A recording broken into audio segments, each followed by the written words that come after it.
ঢাকা বিশ্ববিদ্যালয়ের মাননীয় প্রক্টর, যিনি ঢাকা বিশ্ববিদ্যালয়ের প্রতিটি শিক্ষার্থীর নিরাপত্তা নিশ্চিতের দায়িত্ব রয়েছে। রাজধানীর সোহরাওয়ার্দী উদ্যানে সন্ত্রাসীদের ছুরিকাঘাতে ঢাকা বিশ্ববিদ্যালয়ের ছাত্রদল নেতা শাহরিয়ার আলম শাম্য নিহতের ঘটনায় বিক্ষোভ মিছিল করেছেন ছাত্রদলের নেতাকর্মীরা।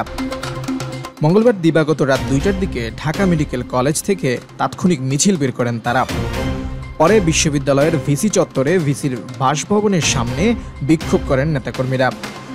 সেখান থেকে শিক্ষার্থীদের নিরাপত্তা দিতে ব্যর্থ ঢাবি ভিসি ও প্রক্টরের পদত্যাগ দাবি করেন ঢাবি ছাত্রদলের সভাপতি গণেশচন্দ্র রায় সাহস। দফা ১ দাবি ১ ভিসির পদত্যাগ, আমার ভাইয়ের লাশ পড়ে প্রশাসন কি করে ইত্যাদি স্লোগান দেন ছাত্রদলের নেতাকর্মীরা।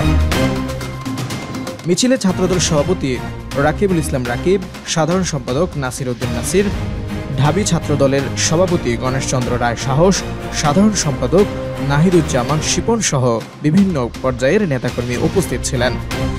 এর আগে রাত ১২টার দিকে সোহরাওয়ার্দী উদ্যান এলাকায় সন্ত্রাসীদের ছুরিকাঘাতে ঢাকা বিশ্ববিদ্যালয়ের স্যার এ.এফ. রহমান হল শাখা ছাত্রদলের সাহিত্য ও প্রকাশনা সম্পাদক শাহরিয়ার আলম শাম্য নিহত হন।